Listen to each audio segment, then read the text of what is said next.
The reason why you might want to rotate this motor backwards is to push this timing chain tensioner in to service the top end.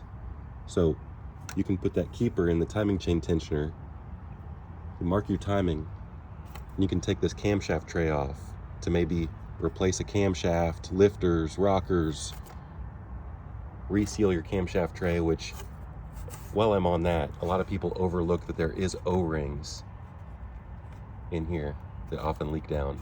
A lot of times it's that and not here.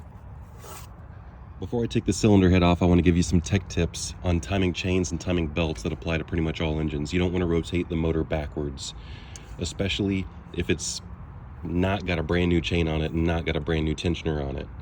What can happen is this little keeper that's supposed to hold the plunger in, oil pressure also pushes that timing chain tensioner out.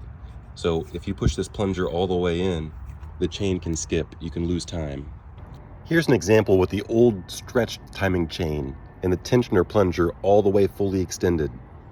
It's designed to rotate clockwise, like this, to keep tension on it. If I go counterclockwise, it'll push that plunger in as soon as it hits some compression. The bolt's loose, I gotta zip that in real quick. Like I was saying, it's not gonna happen in this scenario because the chain is brand new and it's still tight. The tensioner plunger is only going a little ways out, but I could put the keeper back in right now, like that. So this is a lazy way. On the lower timing cover, there is an inspection plug that you can remove. And I have been known to rotate the motor backwards very carefully and put my fingers in here, or my very small, extra small pair of Knipex, and very carefully hold that tab, rotate the motor backwards, and put that little keeper tool in.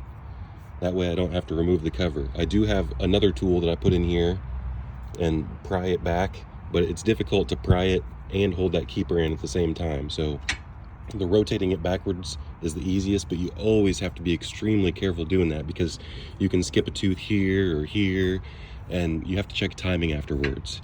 You have to put the crankshaft pulley back on and check timing at the lower bottom end and at the top end. And if you have to, even take the spark plug out and put something in there and make sure that you plateau out the piston, and just verify if you rotate the motor backwards.